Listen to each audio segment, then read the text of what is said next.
Assalamualaikum warahmatullahi wabarakatuh. Alhamdulillahi rabbil alamin. Wassalatu wassalamu ala asyrafil anbiya'i wal mursalin. Sayyidina wa maulana Muhammadin wa ala alihi wa sahbihi ajma'in. Amma ba'du fa ya ibadallah ittaqullaha haqqa tuqatih wa la tamutunna illa wa antum muslimun. Qala Allah subhanahu wa ta'ala fil Qur'anil azim. A'udzu billahi minasy syaithanir rajim. Bismillahirrahmanirrahim. Wa la taqul lahuma uffin. Shadaqallahul azim. Puji syukur kepada Allah, selawat kepada Rasulullah. Allah Azza wa Jalla masih memberi kesempatan kepada kita sekalian, dan Rasul mengajarkan kita untuk selalu melaksanakan segala perintah-perintah Allah dan menjauhi segala larangannya. Hadirin yang dimuliakan oleh Allah Subhanahu wa taala, ada beberapa cerita tentang orang-orang berbakti kepada ibu dan bapak. Ada seorang, kalau kita ceritakan, yang namanya Dzures. Dzures ini adalah seorang ahli ibadah. Kita ingin menceritakan adalah bagaimana seorang ibu, doa seorang ibu diterima oleh Allah. Doa baik, doa itu yang bagus maupun yang tidak bagus. Suatu ketika si Dzures ingin melaksanakan sholat, kebetulan bukan sholat wajib, beliau melaksanakan sholat sunnah. Dipanggil oleh ibunya, Dzures. Dia ragu, apa saya jawab panggilan ibu atau saya terus sholat. Maka keputusannya adalah dia melaksanakan sholat. Sholat itu sholat sunnah. Maka karena 3 kali dipanggil oleh ibunya, ibunya agak tersinggung. Kenapa si Dzures ini tidak menjawab? Maka beliau karena ketersinggungannya, terbersit di hatinya, Dzures, kamu tidak akan mati sebelum melihat seorang PSK. Begitu di dalam hati ibunya. Kemudian selang beberapa waktu, datanglah seorang PSK yang sedang hamil tua, yang mengaku bahwa anak yang dikandungnya adalah anak Dzures. Si Dzures ini ada pondok untuk ibadah. Persoalannya adalah ketika didengar oleh masyarakat, masih Dzures ini ngaku-ngaku aja dia ahli ibadat, ternyata perbuatannya tidak sesuai.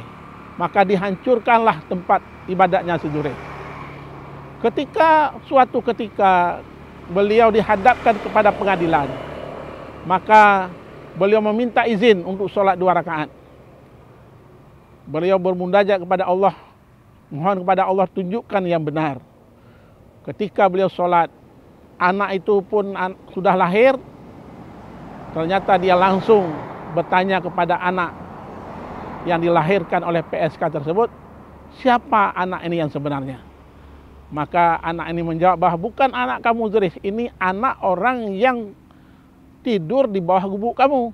Ternyata yang menghamili PSK ini adalah seorang pengembala. Jadi kita melihat di sini bahwa doa ibu itu walaupun yang jelek, yang baik diterima oleh Allah Subhanahu wa taala. Itu yang pertama. Yang kedua adalah Uwais Al-Qarni. Uwais Al-Qarni ini dia, Rasulullah berpesan kepada sahabatnya Abu Bakar, Umar, kalau ketemu Uwais Al-Qarni maka mohon didoakan sama dia. Ternyata apa amalan si Uwais Al-Qarni ini? Uwais Al-Qarni ini suatu ketika ibunya minta mau melaksanakan ibadah haji. Maka dia menggendong ibunya dengan jalan kaki ke Mekah. Maka doanya pun Allah terima. Rasulullah sendiri meminta kepada para sahabat, kalau ketemu si Uwais Al-Qarni mohon didoakan. Begitu karena dia berbakti kepada orang tua. Kemudian yang ketiga, kita melihat lagi adalah ketika Nabi Musa alaihissalam, ya Allah, tolong tunjukkan kepadaku siapa rekan atau teman saya di surga nanti. Saya dengan siapa di surga? Maka Allah memberi petunjuk, kamu datanglah ke pasar daging, kamu lihatlah nanti ada seorang penjual daging. Jadi suatu ketika maka ada Nabi Musa alaihissalam datanglah ke pasar daging dan melihatlah seorang pemuda yang tukang daging ini. Sebelum dia menjual daging, dia potong dulu dagingnya, dia simpan. Kemudian selesai dagingnya habis terjual, dia pulang ke rumah. Dia pulang ke rumah, dia masak daging itu. Ternyata ibu dia suapin dengan daging yang telah dia simpan tadi.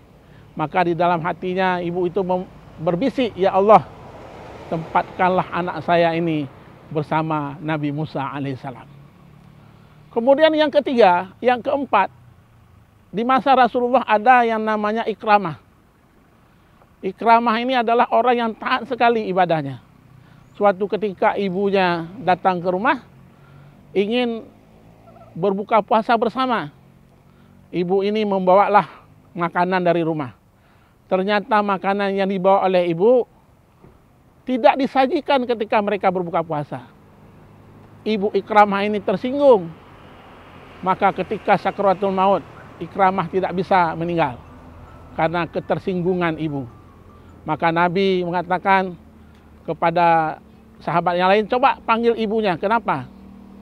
Ternyata ibunya tidak memaafkan Ikramah sehingga beliau tidak bisa meninggal. Kemudian Rasul mengatakan, kumpulkan kayu bakar, kita bakar saja. Maka luluhlah hati ibu ini. Maka dimaafkanlah anaknya. Maka tersinggung sedikit ibu. Padahal Ikramah ini bagus niatnya. Tapi ibu tersinggung karena nasi yang dia bawa tidak disajikan. Padahal kan kalau kita lihat sepele sekali. Maka hadirin yang dimuliakan oleh Allah Subhanahu wa taala, janganlah kita menyakiti hati ibu. Wala taqul lahuma uffin, mengatakan saja tidak boleh kepada orang tua. Mudah-mudahan ini menjadi keseharian kita di dalam kehidupan ini. Hadanallahu wa iyyakum ajmain. Assalamualaikum warahmatullahi wabarakatuh.